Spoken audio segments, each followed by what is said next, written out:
नव नव भक्ति संगीतक आनंद लेबऽ के लेल हमर यूट्यूब चैनल मैथिली लाइव शो ऑफिशियल के लाल बटन के दबा कऽ सब्सक्राइब करू आहे घंटी के निशान आहे मचिया बैसाला रानी है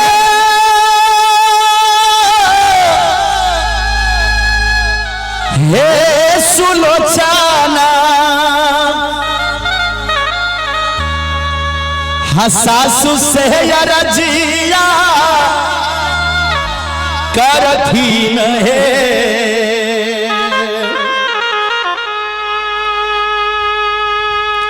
सासू जी है सापो नाहे देखलिए बरया जगू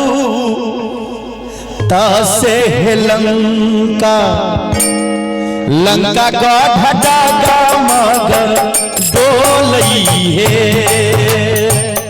सासू है सापो नाहे देखलिए बरया जगू तसे लंका लंका गढ़ मग डोलई है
तू है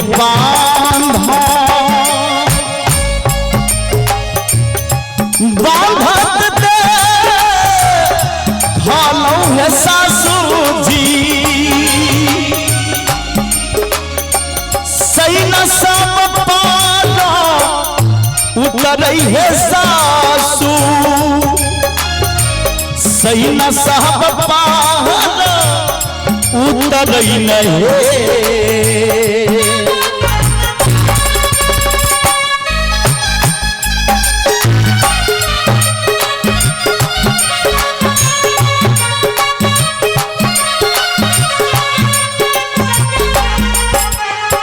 जे सासू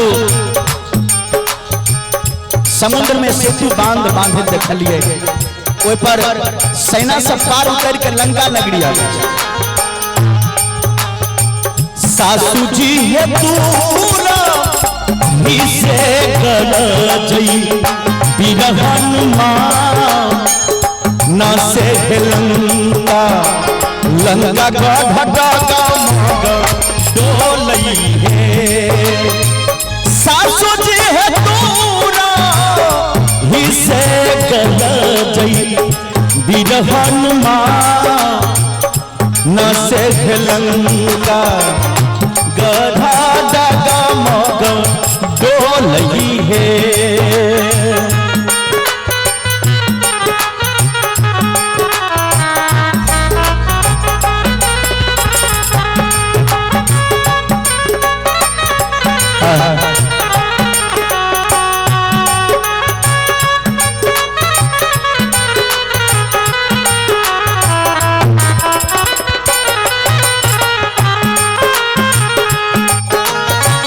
हे भगवान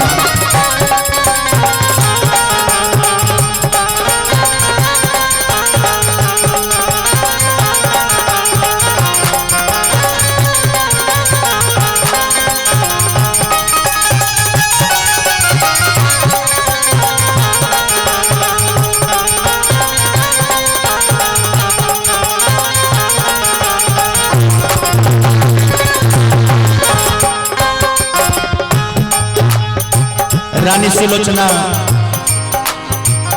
अपना सासू माई से कहे हे माई आप हमरा नहीं कहल माता मंगोदर कहे हे दुल्हन आगे बताओ ना तो बतावे होइते पराता युद्ध होइते भारी हे सासू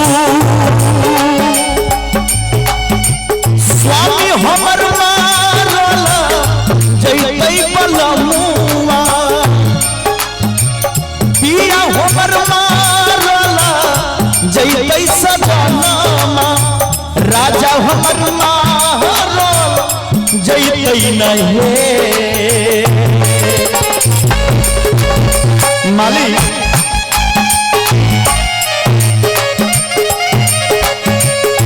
हे दीनानाथ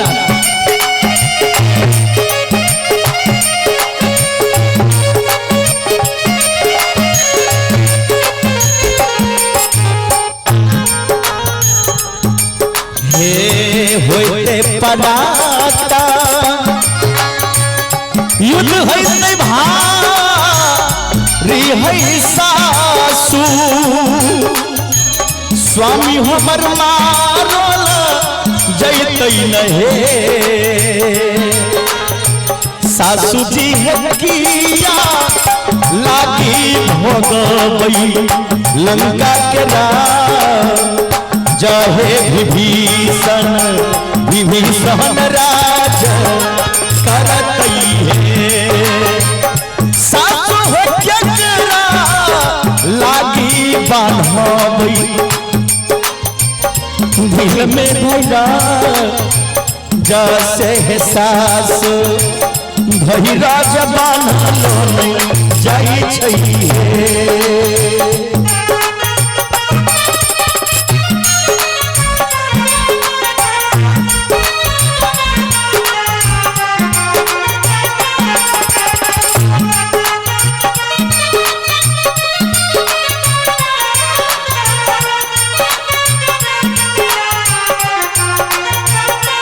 जय हो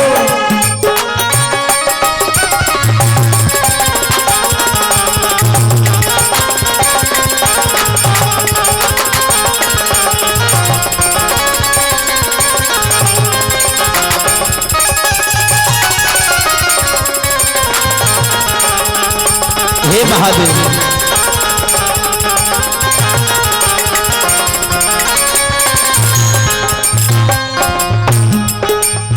अंत में तुलसी दासा सोहर वाला है गाभी के बुझई के कर नहीं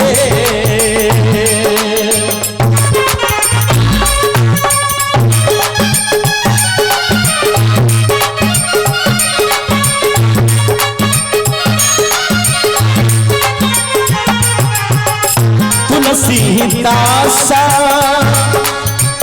सोहर वाला है गाभी के सुनई के कर नहीं। एक बार लास्ट में ताली बजा दियो अपने सब जो निक लागत हुआ था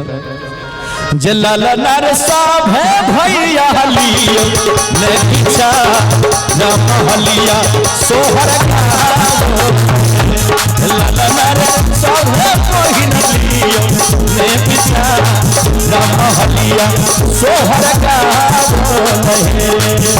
महलिया सोहर का महलिया सोहर का महलिया सोहर का लाल सब है कोई लियो ने पीछा महलिया सोहर का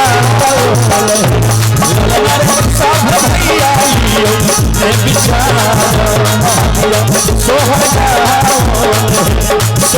का